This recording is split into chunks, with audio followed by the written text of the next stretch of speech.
we wrap up in Austria, where a Mercedes driver not named George Russell has a run in with Max Verstappen, and the Orange Papaya almost had another run in prior to an easy 1-2 McLaren finish.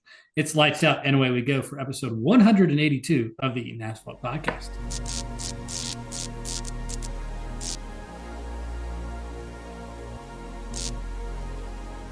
All right, Ian. I bet you had a pretty tumultuous, definitely not the right way to say it, day on Sunday. It was a Um, pretty easy, pretty fun day. Pretty easy. yeah, I liked I, it. I kept thinking as I was like, if I were a McLaren fan watching this, I would be having a tough time watching it. There was yeah, I mean it was fun for except for like one lap. There was one lap where I was like, "Oh no." Which we'll talk about. But I want to quote the great Davide, the Italian guy who does the post-race show Oh and yeah, like did the interviews.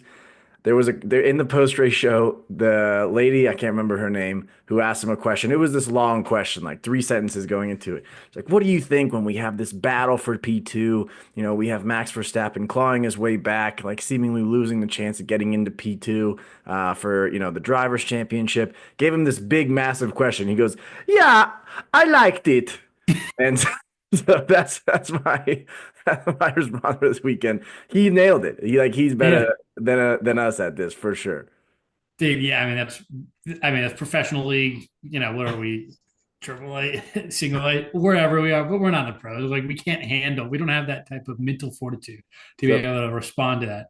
Also, like I feel like good for him just playing. Like I'm going to play the language gap on this one, language barrier, and just move on, say something silly, and let's get out of here. an overlooked thing that we could have done is start the podcast when we first started a couple years ago with accents, and that way Mm-hmm. people are like, honestly, it's pretty good for two guys that Dude, for don't have guys that like that's not their main language, second language they're guys. dumb. That's But brave of them, honestly, to podcast in a honestly, different language. yeah, yeah, good for them. Next time, I guess when we veer off to a different thing, that's got to be the move. But let's get back to Formula One. Obviously, in this podcast, we have a two for one. It's been a little bit since we've had our two for one. So we have our hot lap recap, our TikTok takes, who ate asphalt, gambling predictions recap, the British Grand Prix view, country fun facts, and our predictions and gambling for the British Grand Prix. So long-winded episode ahead. We will try to make it short and sweet and easy, starting with the hot lap recap.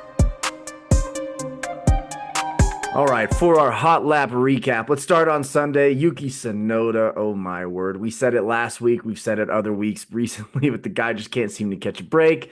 He qualified 18th to make it four Q3 exits in the last five attempts. Pierre Gasly really shrewded it up for everyone else with a sick little double spin to stop everybody else from trying their final lap, other than Lando Norris, who ended up on pole to start the Austrian Grand Prix. For the Grand Prix, Carlos Sainz didn't quite get the memo that everybody was starting the formation lap, it looked like. Come to find out, he was just doing the old Sunny Haze. Have you seen the movie? No. Oh, you all right? Well, me and everyone else who's seen the movie, inside joke that Marco doesn't get.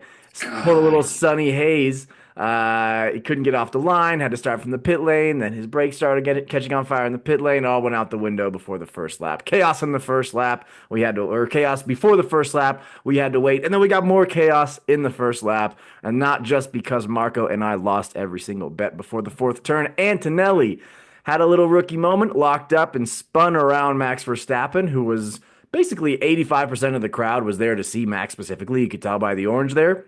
Kind of similar to Sergio in Mexico in 2023 when he crashed out, and the majority of fans didn't even get to see his car on Sunday other than the formation lap. But some lucky ducklings did avoid that crash, and they got to, bump up a couple spots there. Then Alex Albon was not a lucky duckling. He had to retire the car after 15 laps. There was a moment of papaya panic, which Marco mentioned. A little bit of a whoopsie with Oscar Piastri locking up and almost taking out Lando. Norris went to the pit lane shortly after. Oscar stayed out, but he had flat spots on his cars or on his tires, so there was a little bit of a gap that Oscar had to make up, and that was basically where the race was. And Didn't ever happen, but Oscar was closing that gap, which was super entertaining to watch and made me a little bit nervous. But from there on, a little bit of action behind the podium finishers. Bortoleto having a fight with Alonso, who's part of his management team. Both Saubers finishing the points for the first time this season. Liam Lawson had the best performance of his season. But most importantly of all, we finished with, I think we should dub it the Eaton Asphalt Grand Slam, where all four top positions are occupied by either a McLaren or a Ferrari. Lando, Oscar, Charles, and Lewis in that order. And then one more thing. I know we're about to get into Who Ate and Who Ate Asphalt, but Nico Hulkenberg elbowing his way up into the top 10 of the Drivers' Championship after that Austrian Grand Prix deserves a spot in the Hot Lap recap. 3 consecutive points finishes for that guy. So congrats to Nico Hulkenberg, and that is the Austrian Hot Lap recap. Your last comment about Nico. In fact, I get Bortoleto, had a pretty hard start to the season, but Nico going from 19 to end the points and not getting driver of the day is incredibly ridiculous, in my opinion. Yeah, it's all anti-Nico propaganda. We've been on that for years. He did his, we'll get to it, but he did his part of my bet. I almost had it. But anyways, that does it for our Heartlight recap. Ian's going to take it away again for his TikTok take. Okay.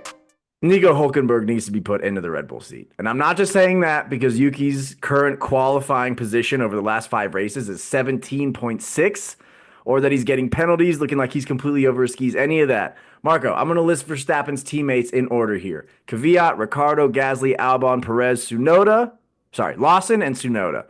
2 of those drivers, Ricciardo and Perez, have something in common, and it's they had some semblance of success alongside Max Verstappen. Even if it was short-lived, semblance of success.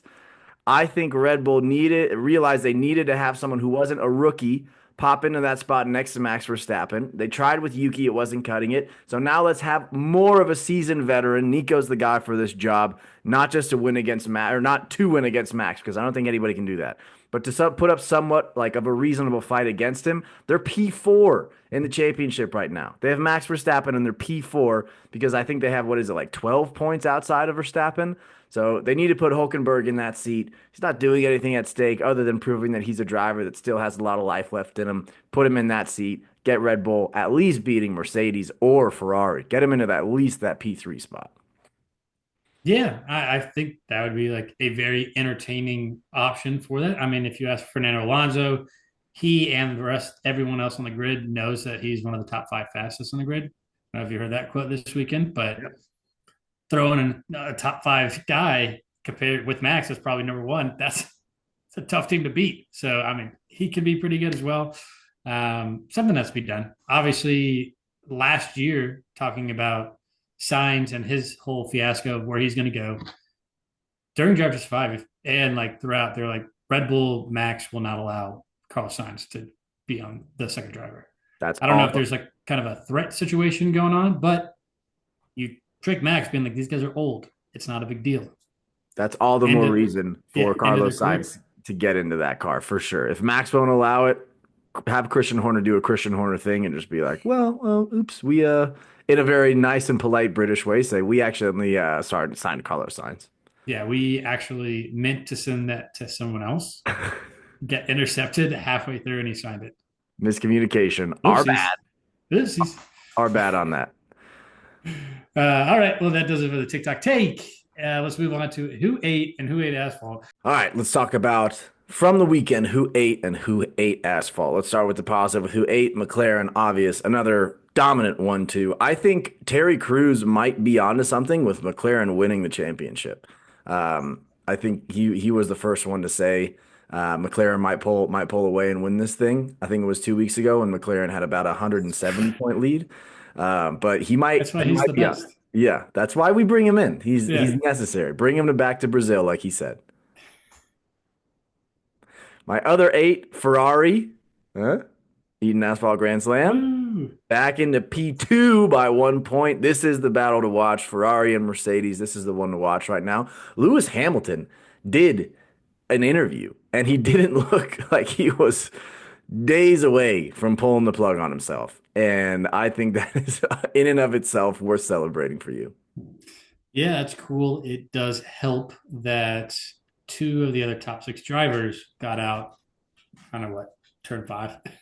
Yeah, but you're looking at it, the two people on the bus, you're looking at the dark side and you should Mhm. be looking at the light side. Do you see this? Do you know why I should be looking at the dark side? Is because if I the second I look at that light side, that bus is going to go off the hill. And then lastly, we talked about it. Bortoleto, best season finish, battling a seasoned vet like Fernando Alonso, who's also his manager. That was cool to see. Now, well, actually, just leads into some of my eight asphalt here. Colapinto is the only driver on the grid not to have any points. So he also ran Oscar off the circuit, got a penalty for that. Another disappointing weekend for this Argentina boy. It at what point is it not okay that he doesn't have any points? Like what race? This, like are we talking like are we okay if it's like race 16 and he's still struggling for points? He did have a late start, but when are you going to throw the flag like, hey, this guy doesn't deserve to be there? Given his contract, I'm pretty sure it's starting now or coming up. It's a like race by race contract. I Uh, I think could see him kind of pulling the plug at any point.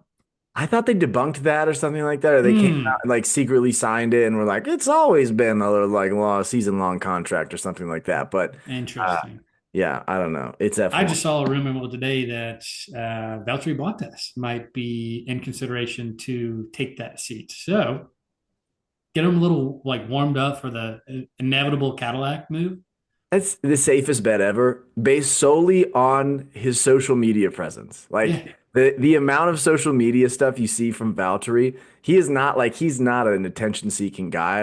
I just don't get that vibe from him. So you can tell like it's obvious that his manager is like you gotta start posting a lot. Similar to Joshua Pierce F1 movie. That's another secret joke that you're not gonna get until you see the movie. It's just for me and the other listeners for right I'm gonna pull that now. now. I like feeling left out. My other eight asphalt, just the orange fans can't wait to see Verstappen. The good thing about Austria is that it's like it got described as an amphitheater. So like wherever most seats, you can see about like 80% of the racetrack. It's not like Mexico where it's basically a stadium seating. Mhm. You just get to see cars like come by for like, 100 yards basically. But I just there's something that is like a sick part of me where I'm like, that's just so funny that somebody goes, gets excited to see a driver, and then there's like, wait, where like he's done? Like, can they Yeah, restart? Can they give him a mulligan? I'm gonna have to wait an entire year to see him come back here. I don't know how expensive those tickets are, but they're not cheap.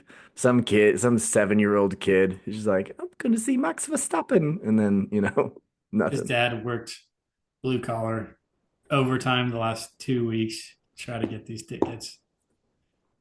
This is dark. This is dark. Yeah, We're losing him. We're losing him. Let's get him back. come Last on. Last eight asphalt. Give me Williams. Alex Albon almost broke his radio. He screamed so loud when they told him he had to retire the car. They're in a comfy P5 right now. I think they're doubled up or almost like double what P6 has in terms of points. But they need some momentum back badly. I don't know if you were like how much of the broadcast you were watching for the first hour before the race.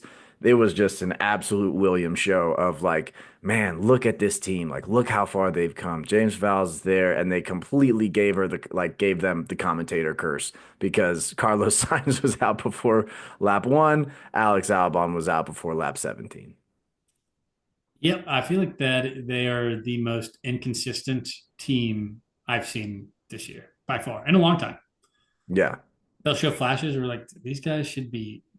Are they going to fight for P4? Is this going to be a real thing? Like consistent, like 1, 2 in the points finishes, and then you kind of go on these little tandems, Peaks and valleys, baby. That's what we peaks love and about this valleys. sport. Anybody that I missed on the eight asphalt? On the eight, I did have McLaren. There was a few things that I wanted to talk a little outside of the eight situation.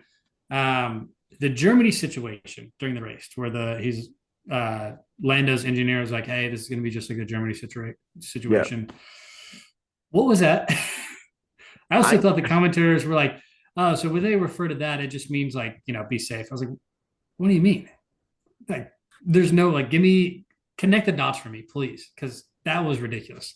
That's like when I would love to be a fly on the wall, like in those production rooms, because you know that they're like, all right, Germany situation. Hey, team of like 17 production assistants, find out what they mean. Like go into all the races that have ever happened to Germany with McLaren or with these two drivers. And yeah, like I think they came out with what did they come up with? Like some answer that it was like, maybe it's that, but I don't Yeah, it know. was like the most generic thing though. It was like, yeah, just like, be safe out there. Just basically like that. I was like, I don't think that's probably right.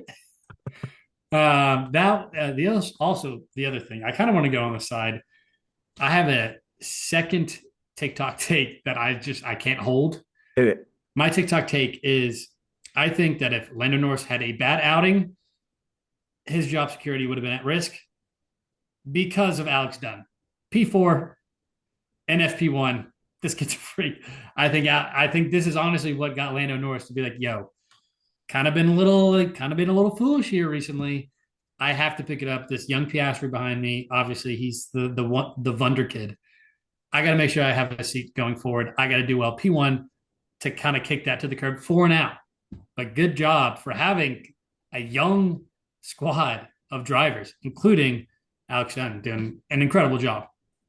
Yeah, I think it probably came at the perfect time. Like he's been hurt, Mm-hmm. he's been hurting, but like that rush of confidence that was there in fairness, like in Monaco too. But yeah, that was 4 races ago. He needed that win pretty bad.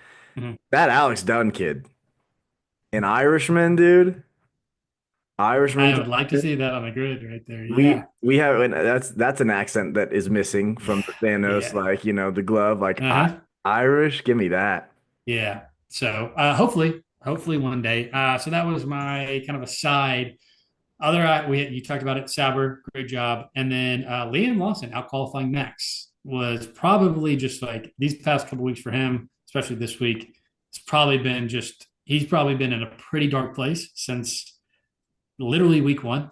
So I think that is great to see that like him out qualifying Max is a pretty and the points, Yeah. unlike Max. So good for him. Funny that you say that. My TikTok take is Liam Lawson needs to be put in that Red Bull seat, dude. He deserves it. He's been working his ass off. All right. The only other person I was going to say or two other people, Lewis Hamilton, and the fact that he was begging for his life to stay out on those tires. He's like, dude, I'm absolutely loving these tires. Why do I have to come in? Not even a conversation. Box, get in there, box.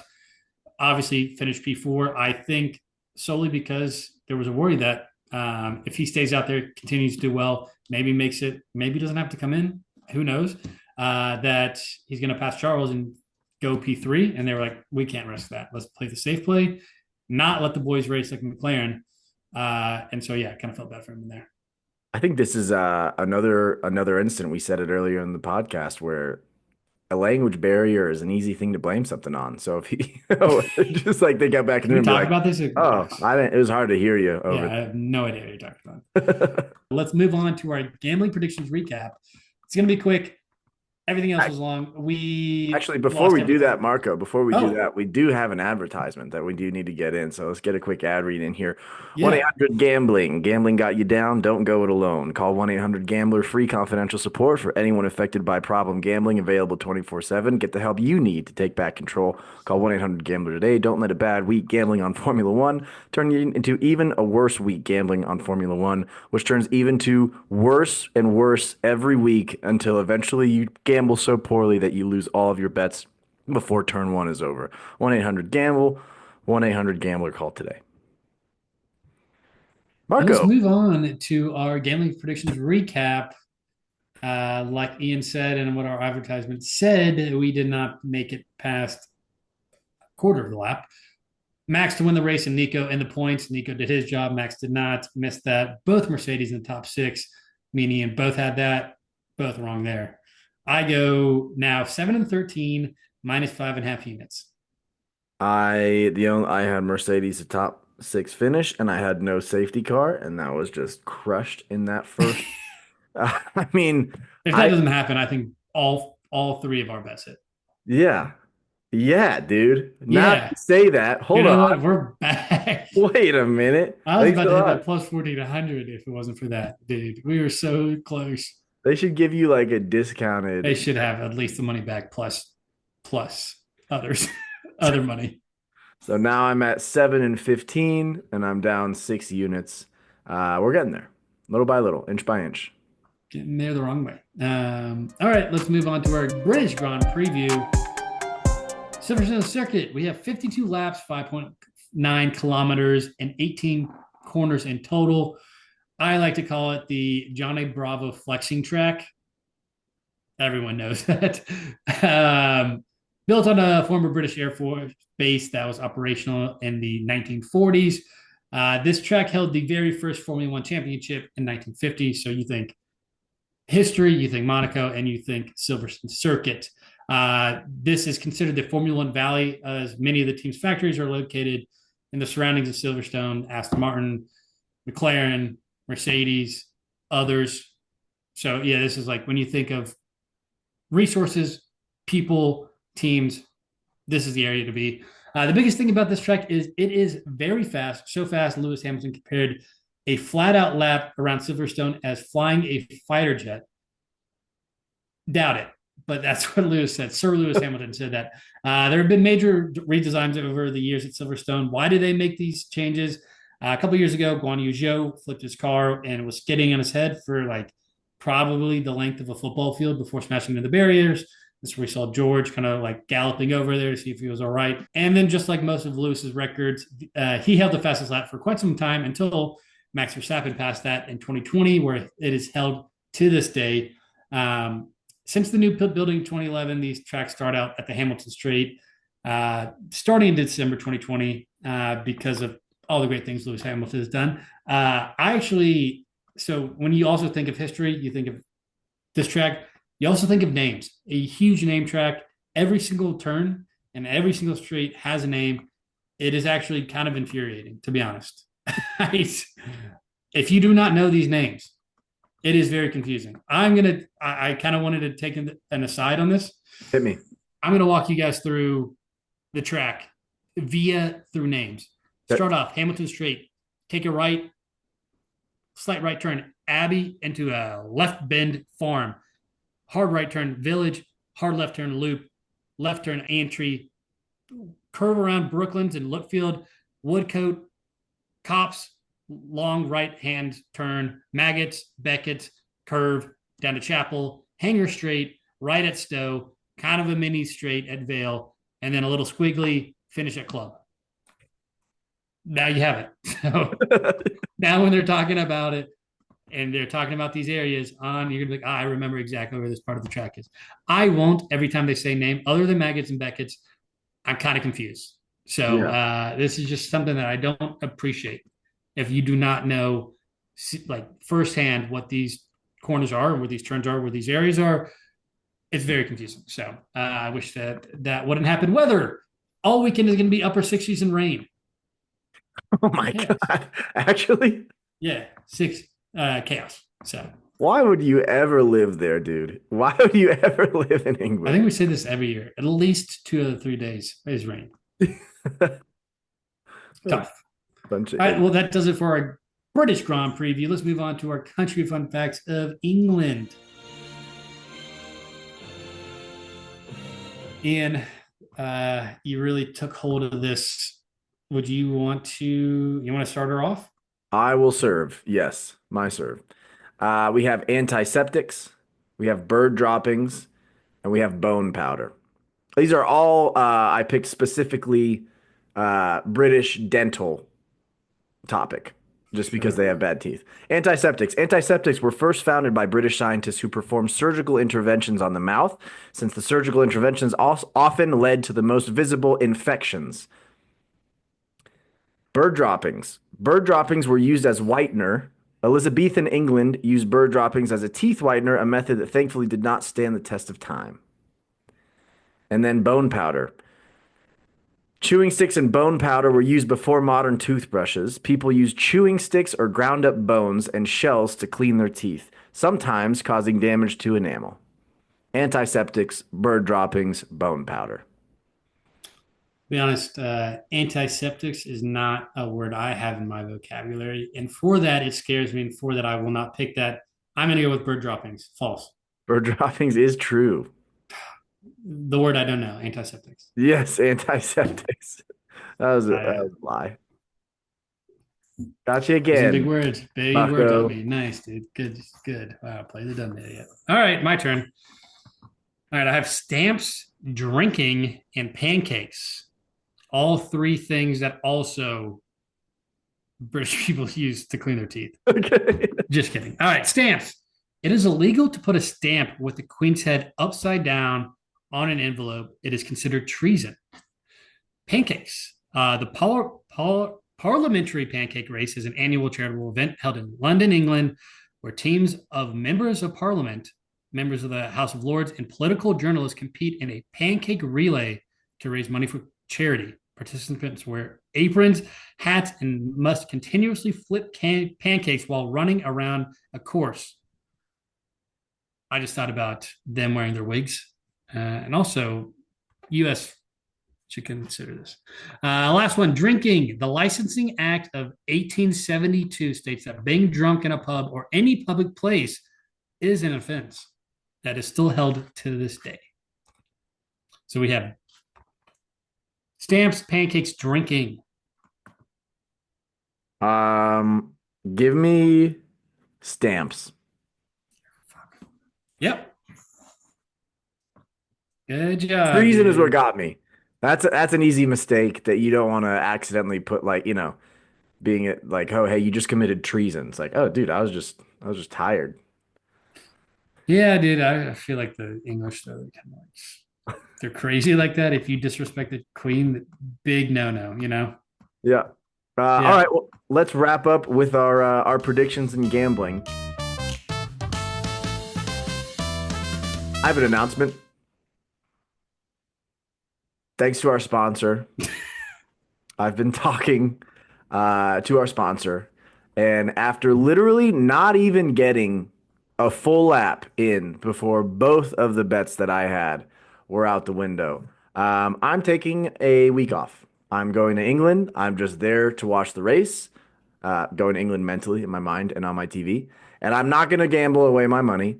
But I will say my wild card is Yuki Tsunoda podium. Keeping the Red Bull seat. My TikTok take, put Yuki Tsunoda in the Red Bull seat. Hey, all right. Wild move. I'm gonna be a man of the people, turn everything around.